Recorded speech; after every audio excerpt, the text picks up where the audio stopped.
The morning light spilled over the rooftops of Rome, painting the ancient city in hues of gold and amber. The air carried a crisp chill, but it was nothing compared to the heavy atmosphere that hung over St. Peter's Square. Thousands of people had gathered, some devout Catholics, others curious visitors, all united by one purpose: to bid farewell to Pope Francis. His passing had left a void not just within the Vatican, but across the globe. He was more than a religious leader. He was a symbol of hope, kindness, and change for millions.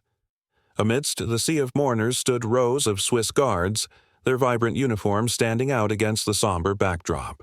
Their helmets gleamed under the sunlight and their halberds rested firmly in hand as they maintained perfect formation.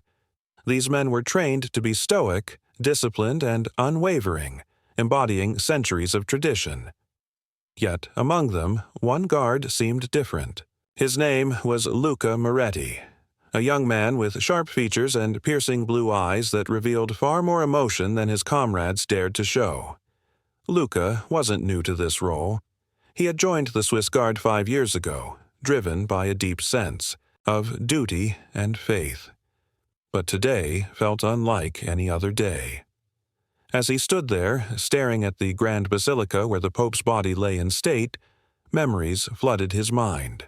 He remembered the first time he met Pope Francis, a humble man who greeted everyone from world leaders to janitors with the same warmth and respect. Luca recalled how the Pope would often take leisurely walks through the Vatican gardens, sharing stories and laughter with those around him. It was during one of these walks that Luca found himself assigned to escort the pontiff. Their conversations weren't always about religion or politics. Sometimes they talked about life, the struggles, the joys, and the little things that made existence meaningful. Pope Francis had a way of making you feel seen, heard, and valued. For Luca, who had grown up in a small Italian village overshadowed by personal challenges, these moments were transformative. They gave him a sense of purpose and belonging he had never experienced before. But now, standing here on this solemn day, Luca felt torn. On one side, there was his duty, to remain silent, composed, and steadfast like the rest of his fellow guards. On the other, there was his heart, brimming with emotions he couldn't suppress. The weight of his grief was almost unbearable. Every step of the funeral procession reminded him of the man who had changed his life forever. Each hymn sung by the choir echoed the lessons Pope Francis had taught him, lessons of love, humility, and courage. As the ceremony began, the crowd fell silent. The only sounds were the rustling of robes, the soft murmurs of prayers, and the distant tolling of bells. Cardinal Pietro Bellini stepped forward to deliver the eulogy, his voice steady yet filled with emotion.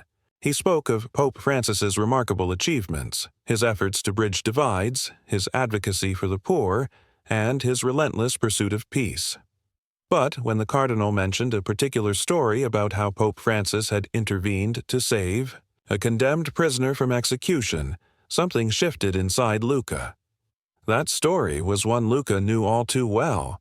It wasn't just another tale of mercy. It was a moment that had profoundly impacted his own understanding of forgiveness and humanity. For a brief second, Luca's gaze drifted away from the scene before him. His thoughts raced, and his chest tightened. The urge to speak, to share what he knew and felt, was growing stronger with each passing moment. Little did anyone know, this internal battle would soon erupt into an act that would shake the very foundations of the Vatican. Luca. Moretti's journey to the Swiss Guard had been anything but ordinary. Born in a modest village nestled in the Italian countryside, he grew up surrounded by rolling hills and olive groves. Life there was simple, but it wasn't easy. His family struggled to make ends meet, and Luca often found himself torn between helping at home and pursuing his dreams. From a young age he felt drawn to the church, not because of obligation, but because it offered him a sense of stability and purpose. The local parish became his refuge, a place where he could escape the hardships of daily life and find solace in prayer. When Luca turned 18, he faced a crossroads.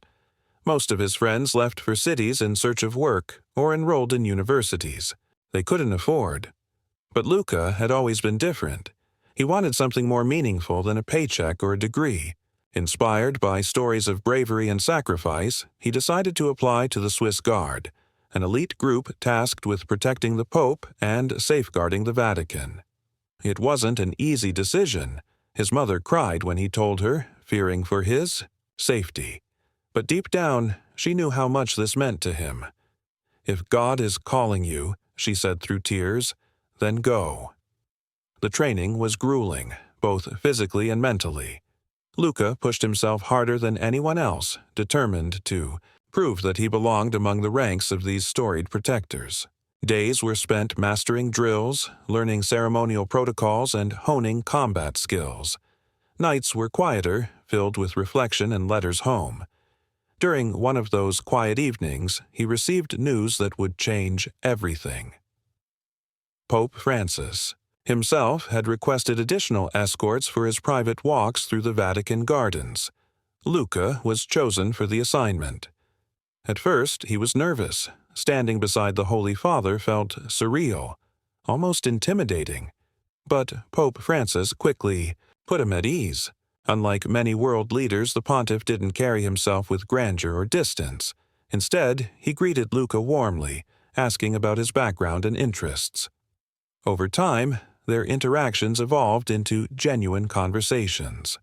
They spoke about faith, yes, but also about life's challenges, the kind of struggles that didn't make headlines but weighed heavily on the soul. One day, while strolling past rows of lemon trees, Pope Francis shared a story that stayed with Luca forever. It was about a prisoner sentenced to death in a distant country. The man had committed terrible crimes, yet Pope Francis refused to see him as irredeemable. After months of negotiations and appeals, the Pope managed to secure the prisoner's life. "We must never give up on people," he told Luca, his voice steady but filled with conviction. "Even when the world says otherwise, we are called to believe in second chances." Those words resonated deeply with Luca, who had once doubted his own worth. For the first time, he truly understood what it meant to live a life rooted in compassion. The years passed. Luca's bond with Pope Francis only grew stronger. The pontiff became not just a spiritual leader, but a mentor and friend. He taught Luca to look beyond appearances, to listen without judgment, and to act with courage even when it was difficult. These lessons shaped Luca into the person he was today, a man torn between duty and emotion as he stood guard during the funeral procession. Now, as Cardinal Pietro Bellini recounted that same story of the condemned prisoner during the eulogy, Luca felt a lump rise in his throat. Hearing it again brought back every memory, every lesson, every moment of gratitude he owed to the man now lying in state. His hands clenched tightly around his halberd, knuckles turning white. The weight of tradition pressed down on him, demanding silence. Yet inside, a storm was brewing, a desperate need to honor Pope Francis not just with rituals, but with truth. And though no one could see it yet, that storm was about to break free. Cardinal Pietro Bellini's voice echoed across St. Peter's Square, rich with emotion as he recounted the story of the condemned prisoner whose life Pope Francis had saved. The crowd listened in silence, their heads bowed in reverence, many wiping away tears. It was a powerful moment, one that encapsulated everything Pope Francis stood for: mercy, forgiveness, and an unwavering belief in the goodness of humanity. But for Luca Moretti, standing rigidly among his fellow Swiss guards, it was more than just a story. It was personal, it was raw, and it stirred something deep within him, something he could no longer suppress. As the cardinal spoke, Luca's mind raced back to the day Pope Francis had shared that same tale during one of their walks in the Vatican gardens. He remembered how the pontiff's eyes had softened as he described meeting the prisoner's family, listening to their pleas, and ultimately deciding to intervene. "Every soul deserves a chance to heal," Pope Francis had said, his tone both gentle and resolute. That conversation had changed Luca's perspective on life forever, teaching him to see people not as their worst mistakes, but as beings capable of redemption. But now, hearing it retold in such formal terms felt incomplete. The words, though eloquent, lacked the depth and intimacy Luca associated with them. They didn't capture the late-night phone calls, the countless letters written, or the sheer determination Pope Francis had shown in fighting for that man's life. To Luca, this wasn't just another example of papal benevolence. It was proof of what true leadership looked like. Selfless, relentless, and profoundly human. His heart pounded in his chest as the weight of these thoughts pressed down on him. He glanced at his fellow guards, their faces stoic and unreadable, adhering strictly to protocol. Then he looked out at the sea of mourners, ordinary people, who had traveled from all corners of the world to honor Pope Francis. They weren't here because of titles or ceremonies. They were here because the Pope had touched their lives in ways that transcended religion. Yet none of them knew the full extent of the man behind the cassock, the man who laughed freely, who embraced strangers without hesitation, who saw potential even in those society deemed hopeless. Something inside Luca snapped. Before he could second-guess himself, he stepped forward, breaking rank. Gasps rippled through the square as the disciplined formation of the Swiss Guard faltered momentarily. Every eye turned to him, shock etched onto the faces of clergy, dignitaries, and mourners alike. For a split second, Luca froze, suddenly aware of the magnitude of what he'd done. But then he took a deep breath and began to speak, his voice trembling yet clear. "He didn't just save lives," Luca said, his words cutting through the stunned silence. "He changed them. He changed me." His gaze swept over the crowd, meeting the wide-eyed stares of those around him. "I knew him, not as the Holy Father, but as a man who believed in second chances when no one else did. A man who taught me that faith isn't about rules. It's about love. About seeing each other clearly and choosing kindness anyway."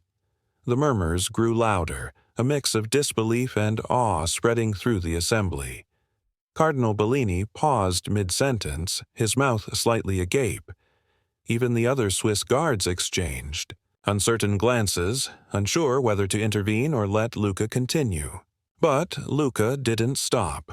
He spoke of the late-night conversations, the laughter in the gardens, and the quiet moments of guidance that had shaped his understanding of the world.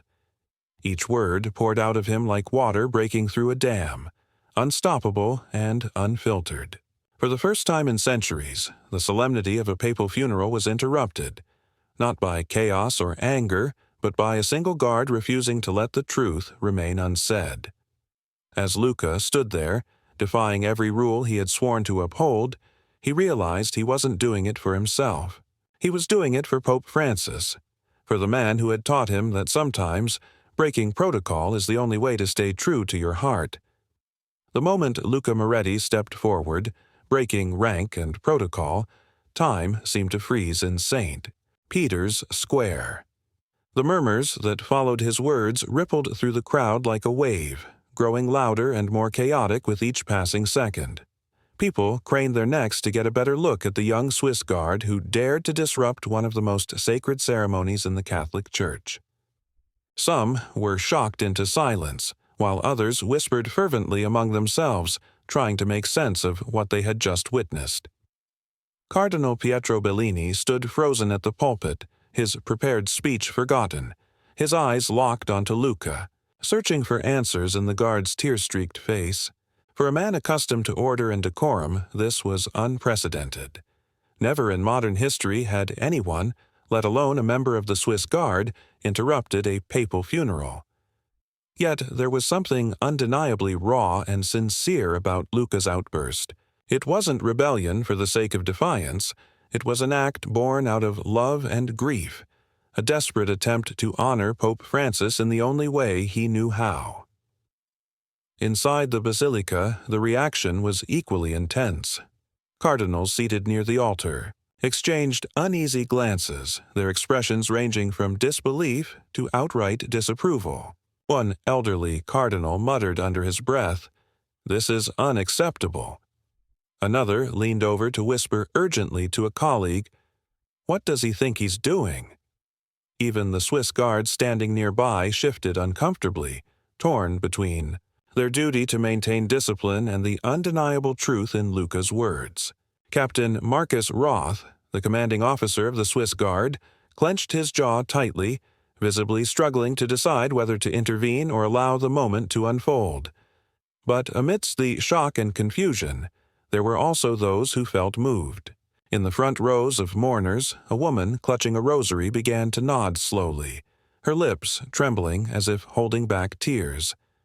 A young priest standing near the edge of the square wiped his eyes, clearly affected by Luca's impassioned plea. For many in attendance, especially those who had personally experienced Pope Francis's compassion, the guard's words resonated deeply.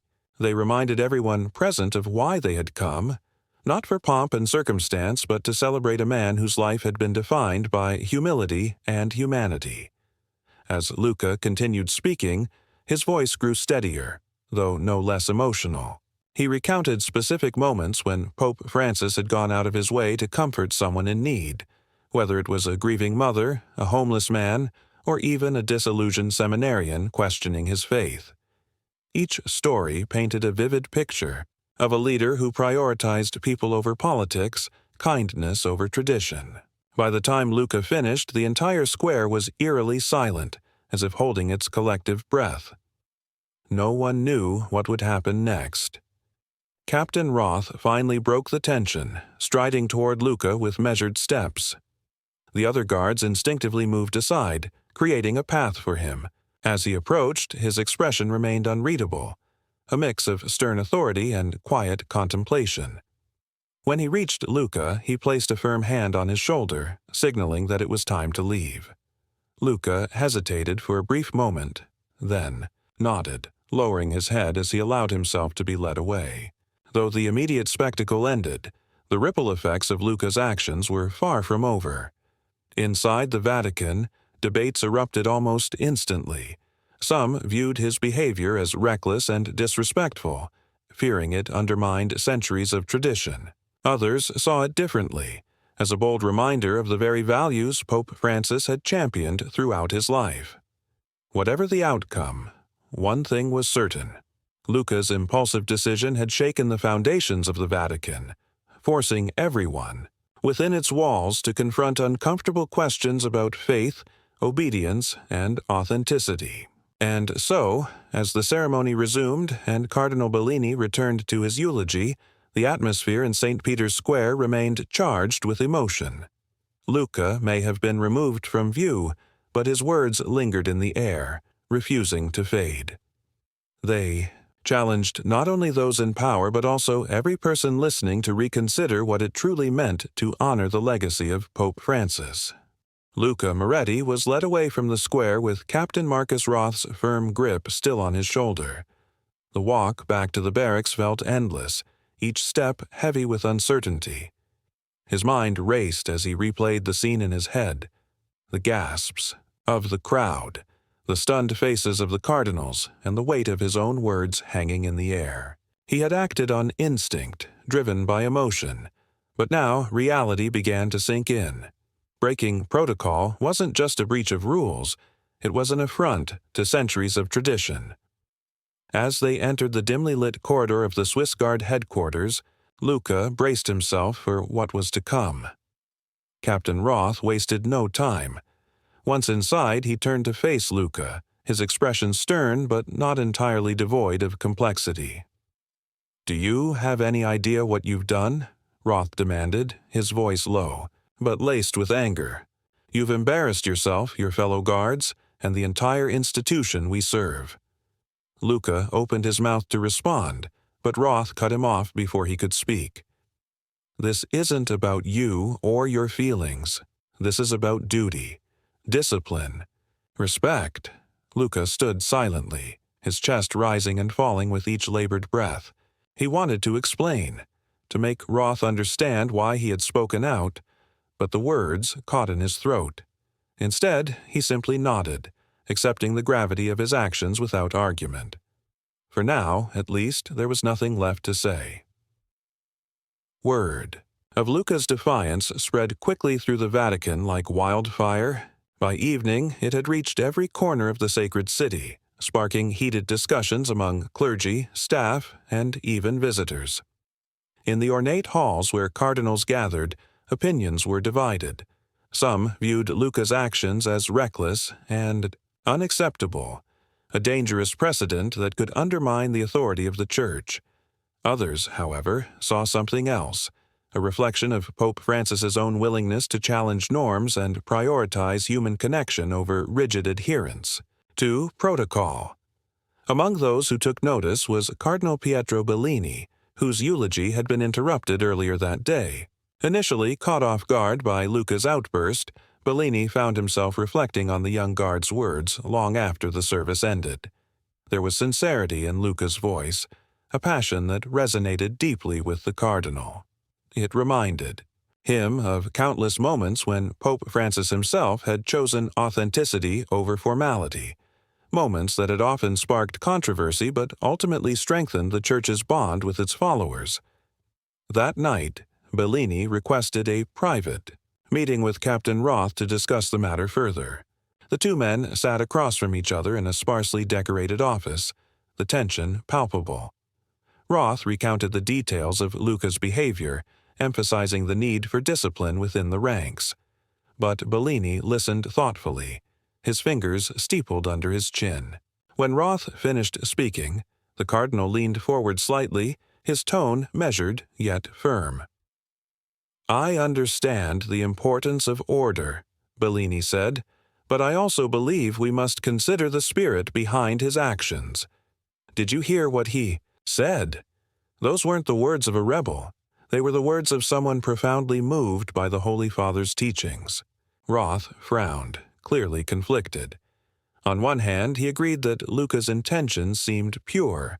On the other, allowing such behavior to go unpunished risked setting a dangerous example. "What do you propose?" Roth asked cautiously. Bellini hesitated before responding. "Perhaps punishment isn't the answer here," he suggested. "Instead, let us use this moment as an opportunity to honor Pope Francis's legacy by embracing the very values he embodied: humility, courage, and a willingness to listen." The conversation marked the beginning of a quiet shift within the Vatican. While some remained steadfast in their belief that Luca should face consequences, others began to see merit in Bellini's perspective. Behind closed doors, debates intensified, with factions forming around how best to handle the situation. Meanwhile, Luca awaited his fate in solitude, unsure whether he would be dismissed, reprimanded, or worse. Yet, despite the uncertainty, he felt strangely at peace. Whatever happened, next he knew he had stayed true to himself, and to the man who had inspired him to live boldly and authentically. Little did he realize, though, that his act of defiance was about to spark changes far beyond anything he could have imagined, forcing the Vatican itself to confront questions it had long avoided. Should tradition always take precedence over truth? And can faith truly thrive without compassion? The days following Luca Moretti's unprecedented outburst were filled with tension and uncertainty within the Vatican. Whispers of his defiance echoed through its marble halls, sparking debates that spilled into dining rooms, confessionals, and even the gardens where Pope Francis had once walked. Cardinal Pietro Bellini emerged as an unexpected advocate for Luca, championing a perspective that many found difficult to accept but impossible to ignore. His argument was simple yet profound. Luca's actions, though unorthodox, embodied the very essence of Pope Francis's teachings: authenticity over formality, compassion over rigidity. Bellini didn't stop at private discussions. During a closed-door meeting with the College of Cardinals, he openly defended Luca, urging his peers to see beyond the breach of protocol. "Let us not forget," Bellini said, his voice steady but impassioned, that Pope Francis himself challenged us countless times to rethink tradition when it stood in the way of truth and humanity. Is it not hypocritical, then, to condemn a man who acted in the same spirit? The room fell silent, the weight of his words sinking in. Some cardinals nodded reluctantly, while others shifted uncomfortably in their seats, unwilling to concede. Despite the growing support from Bellini and a few like-minded clergy, opposition remained strong. Traditionalists argued that allowing such behavior to go unpunished would set a dangerous precedent, undermining the authority of the Swiss Guard and, by extension, the Vatican itself. Captain Marcus Roth found himself caught in the middle, torn between enforcing discipline and acknowledging the validity of Bellini's arguments. Late one evening, after another heated debate among the cardinals, Roth approached Luca in the barracks. "Listen carefully," Roth began, his tone softer than usual. "You've caused quite a mess, Moretti, but Cardinal Bellini believes your outburst may serve a greater purpose." He hesitated, choosing his next words carefully. "It has been decided that you will not face formal punishment. However, this does not mean you are free to act recklessly again. Do you understand?" Luca stared at him, stunned. For a moment he thought he might be dreaming. When the reality sank in, he simply nodded, gratitude swelling in his chest. But the decision came with conditions. Instead of punishing Luca, the Vatican chose to channel his passion into something productive. Bellini proposed organizing a series of public addresses led by Luca, where he could share personal stories about Pope Francis's life and legacy. These talks, held in churches and community centers across Rome, aimed to bring the pontiff's message of love and forgiveness directly to the people. At first, Luca hesitated, unsure if he was the right person for such a monumental task.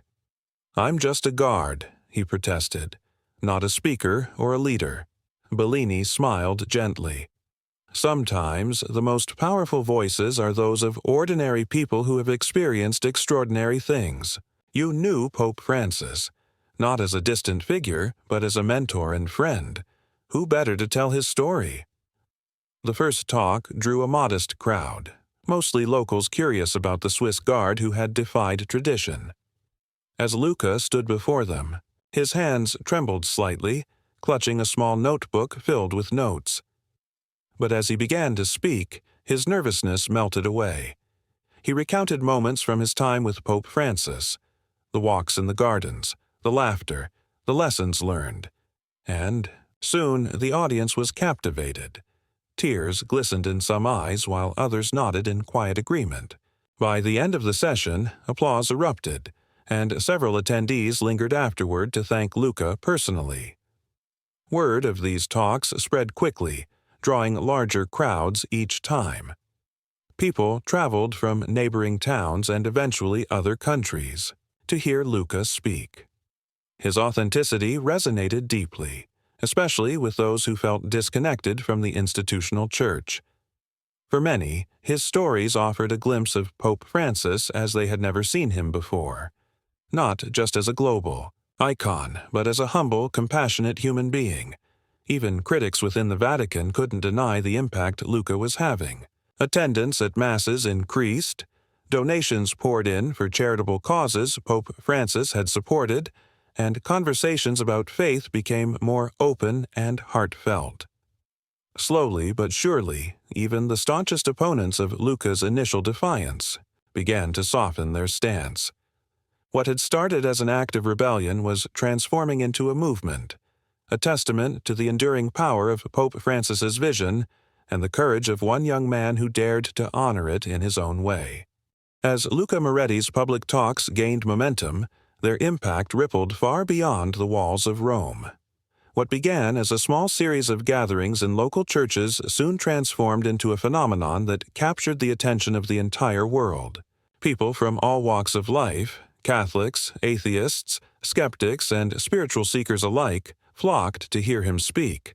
His words carried a raw honesty that transcended religious boundaries, touching something universal within each listener. It wasn't just about Pope Francis anymore. It was about the timeless values he represented: kindness, humility, forgiveness, and the courage to challenge injustice.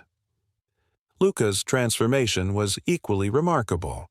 The once reserved and disciplined Swiss guard had found his voice not through training or protocol, but through vulnerability. Each story he shared peeled back another layer of Pope Francis's humanity. The way he'd pause during busy days to comfort a crying child, how he insisted on washing the feet of prisoners every Holy Thursday, or how he laughed heartily at his own mistakes. These anecdotes painted a picture of a man who lived what he preached, inspiring others to do the same. And as Luca spoke, he realized he wasn't just honoring Pope Francis. He was healing himself, confronting his own doubts and fears while finding strength in the lessons he'd learned. The Vatican, too, began to change in subtle yet significant ways. Cardinal Pietro Bellini used Luca's growing influence to push for reforms within the Church. He called for greater openness, urging clergy to engage more directly with their communities instead of remaining distant figures cloaked in formality.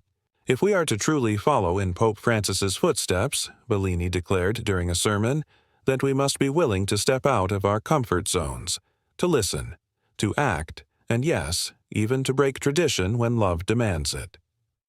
His words sparked debates among the cardinals, some of whom resisted these ideas fiercely.